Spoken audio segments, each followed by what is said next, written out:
প্রিয় ষষ্ঠ শ্রেণীর শিক্ষার্থীরা, শুভেচ্ছা নিও। আজকে আমি তোমাদের বিজ্ঞান বইয়ের প্রথম অধ্যায় বৈজ্ঞানিক প্রক্রিয়া ও পরিমাপ এই অধ্যায় থেকে এর কাজগুলো সমাধান করে দেব। প্রথমে তোমাদের বলবো, যারা আমার চ্যানেলটি সাবস্ক্রাইব করো নাই তারা আমার চ্যানেলটি সাবস্ক্রাইব করবে এবং আমার সাথে থাকবে। তাহলে চলো আমরা ক্লাস শুরু করি। বিজ্ঞান প্রথম অধ্যায় বৈজ্ঞানিক প্রক্রিয়া এবং পরিমাপ, এগুলো তোমরা বাসায় রিডিং পড়ে নিও। এখানে একটি গুরুত্বপূর্ণ বিষয় রয়েছে, বৈজ্ঞানিক প্রক্রিয়ার ধাপ। এটা অবশ্যই বাসায় মুখস্থ করে নেবে। এরপর আছে পরীক্ষণ পদ্ধতি করতে যা যা প্রয়োজন, এগুলো তোমরা বাসায় পড়ে নেবে। লক্ষ্য করো 4 নং পৃষ্ঠায় কিছু কাজ দেয়া আছে, আজকে আমরা সেগুলো সমাধান করব। প্রথম কাজ, দৈনন্দিন জীবনে 10টি ঘটনা লিপিবদ্ধ করে একটি তালিকা তৈরি করো যাতে সঠিক পরিমাপ প্রয়োজন। তো চলো এখন আমরা এর সমাধান দেখে নিই।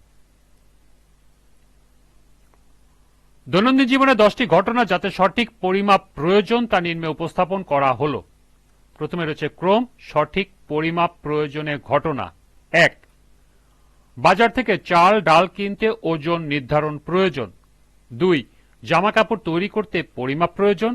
3, কখন স্কুলে ক্লাস শুরু এবং শেষ তা জানতে সময়ের প্রয়োজন। 4, শ্রেণীকক্ষে কয় জোড়া বেঞ্চ রাখা যাবে তা জানতে পরিমাপ প্রয়োজন। 5, গাছে কি পরিমাণ আম হয়েছে তা জানতে ওজন নির্ধারণ প্রয়োজন। 6, তরকারি রান্নার সময় পরিমাণ মতো বিভিন্ন প্রকার মশলার ব্যবহারের প্রয়োজন। 7, স্কুলের মাঠটি কত বড় তা জানতে পরিমাপ প্রয়োজন। 8, জীবন বাঁচানোর জন্য ঔষধ তা তৈরি করতেও পরিমাপ মতো প্রয়োজন। 9, আমার বয়স কত তা বের করতে পরিমাপ প্রয়োজন। এবং 10, বাড়ির নির্দিষ্ট সীমানার মধ্যে কয়টি ঘর তৈরি করা যাবে তা জানতে পরিমাপের প্রয়োজন।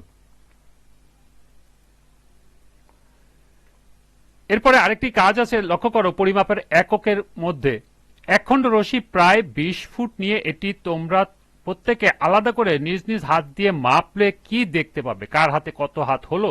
যেহেতু তোমাদের প্রত্যেকের হাত ভিন্ন, তাই নিজ নিজ হাত দিয়ে মাপলে রশিটি এক একজনের বিবেচনায় এক এক রকম হবে।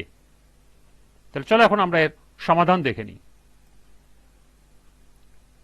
এর সমাধান হবে, একখণ্ড রশি প্রায় 20 ফুট নিয়ে এটিকে আমরা 5 জন প্রত্যেকে আলাদা করে নিজ নিজ হাত দিয়ে মেপে পরিমাপ নিম্নের ছকে তুলে ধরা হলো।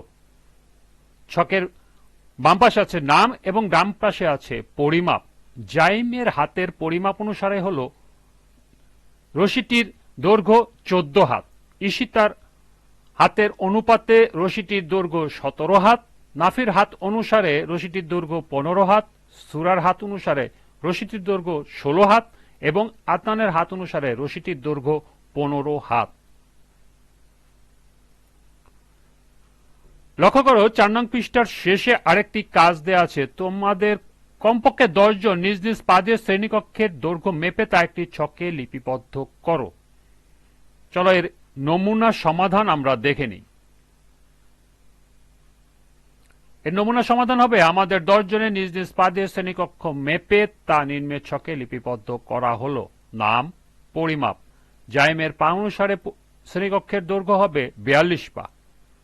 ঈশিতার পা অনুসারে 47 পা। নাফির পা অনুসারে 44 পা। সুরার পা অনুসারে 46 পা। আদনানের পা অনুসারে 43 পা। সুমনার পা অনুসারে 48 পা। সলমানের পা অনুসারে 41 পা। ঐশীর পা অনুসারে 45 পা। রিজবির পা অনুসারে 40 পা এবং পাভেলের পা অনুসারে 43 পা।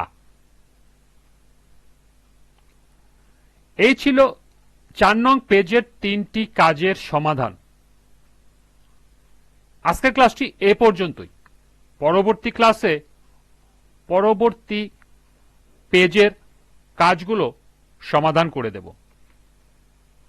সবাইকে আবারও বলছি, যারা আমার চ্যানেলটি সাবস্ক্রাইব করো নাই তারা আমার চ্যানেলটি সাবস্ক্রাইব করবে এবং আমার সাথে থাকবে। সবাইকে পরবর্তী ক্লাস দেখার আমন্ত্রণ জানিয়ে আজকের মতো আমি এখানেই বিদায় নিচ্ছি। আল্লাহ হাফেজ।